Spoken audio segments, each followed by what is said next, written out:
Did you know that the magnetic field of the heart is 100 times larger than the magnetic field of the brain? And this is surprising, of course, because there's 100 billion neurons in the brain that are constantly firing electrical signals. And you might say, okay, well, maybe the brain has a larger electrical field. But no, even the heart's electrical field is still 60 times larger than the brain's electrical field. So we really do have this incredible center of magnetism that you might call the heart is the center of the magnet. The brain does a lot of the connecting and receiving of information for us, and at the same time, we often put it on a pedestal as somehow being the ultimate in human experience, which in many ways it is, and it's very important to recognize the value of a brain and the inherent gift that is. And to be able to do that requires an open heart, that there's sort of this process of gratitude that is essentially a heart-opening practice. We are looking into the world to find what reflects within us and then feel how that brings up a response from the heart. And that all that is that there's some feeling of joy or positivity connected with something that we are experiencing in life that we're expressing gratitude for. And the act of gratitude is actually the part of the process where we really get to experience the joy of that thing again. And so the heart kind of brings us into this space of openness and receptivity and relaxation, that when we are tuned into our heart more than our head, so to speak, or at least when there's an equal exchange going on, that we are more in touch with not just our feelings, but the people around us or the atmosphere. And that gives us a better read of how we relate to the world around us.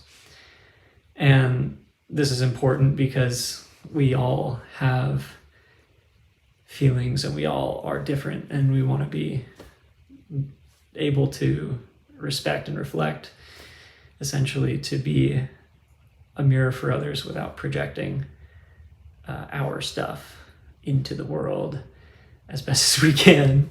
And that listening in a deep way is sort of how we do that. We have this process of listen to your heart, listen to these little whispers that you feel, and you could call that intuition or something like that.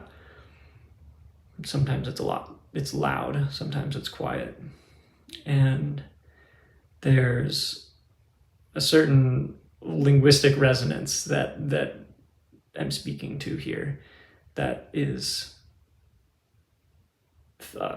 an experience of being aware that we have this massive communication center in our heart, and that our brain sort of wants to take over often. It lets ideas be at the forefront of it, and the brain is constantly sifting through millions of pieces of information. And sometimes the brain forgets the heart. Maybe that's part of it, is we have this awareness that we can tune into our breath, even become aware of our pulse and our heart rate itself. And that when we're getting pulled into feeling pulled into our feelings,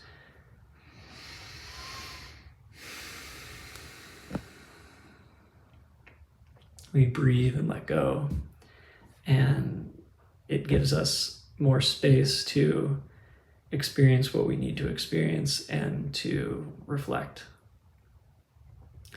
to feel that whatever it is that we are projecting, we actually can reflect it within ourselves, and that actually gives us a deeper understanding of the world outside of us. And This is about tuning into your heart's field, essentially, and that layer of self that we call emotions, and the stream of ideas that produce those emotions, and our ability to use the heart as a tool, and also just feel the love that's in the heart and know that that's in many ways the simple essence